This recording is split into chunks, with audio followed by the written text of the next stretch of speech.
Today we're going to talk about the CO2 tolerance test and apnea breathing. So this is a little bit different style of breathing than what we went over yesterday with the box breathing, looking to elicit a slightly different response from our nervous system. This one tends to be more helpful with kind of calming the body down. So think if you have insomnia and you can't get to sleep, if you have panic attacks or anxiety, or you're just a high stress individual that needs to kind of come down a little bit, I find that this apnea breathing can be a really good option for you. So I'm going to introduce you to a different breath test. It's nice to have more than one way to test things. So yesterday we did the bolt test. Today we're going to go over the CO2 tolerance test. Similar but different. It's nice to have those different options. So with the CO2 tolerance test, again, it's going to start exactly the same with 3 breaths in and out through our nose.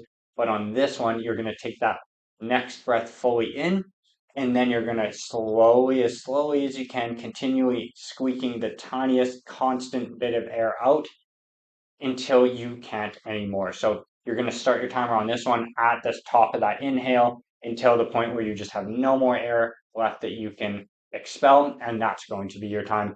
So there's a couple keys for this one, and that is that you can't bring any air back in while you're going through the test, and that your exhale has to be a constant exhale. You can't stop and pause it along the way. So that makes it a little bit tricky. So again, I suggest doing it 3 times the first go around as you're getting comfortable with that test to get a more reliable score out of it.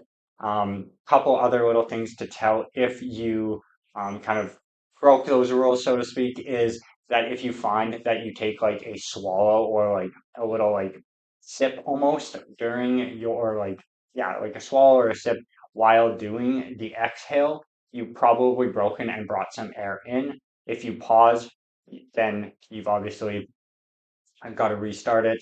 And if you fully exhale and you hit a state of like a panic, then that's your endpoint as well, and you should retry. You tried to push that test too far. So inhale, exhale, inhale, exhale, inhale, exhale, inhale. Very slow exhale all through the nose as slow as you possibly can. Keep going until that very last little bit. You're just pushing and squeezing. You can feel it to get that last little bit out. And then when you feel like I just can't get any more air out, stop your timer, and that is going to be your time for the CO2 tolerance test. So this one, unlike the previous one, you can push this to that very last bit where you can't squeak anymore out. But remember, it has to be exhaling that entire time. And you want to make that then as small of a little exhale as you can, but as constant as possible. And then from there, you're going to jump over, grab the number based on your test score again, similar to yesterday, where it's like, are we in this low bracket, middle bracket, high bracket? And that's going to dictate our apnea breathing and what our inhale, hold, exhale, hold is going to be. And on this one, we're spending more time in our exhale and our hold portion, which is going to help downregulate the nervous system versus if we were taking big breaths of air in, kind of upregulating the nervous system. So this one's going to help calm you down, think going to bed, de-stressing.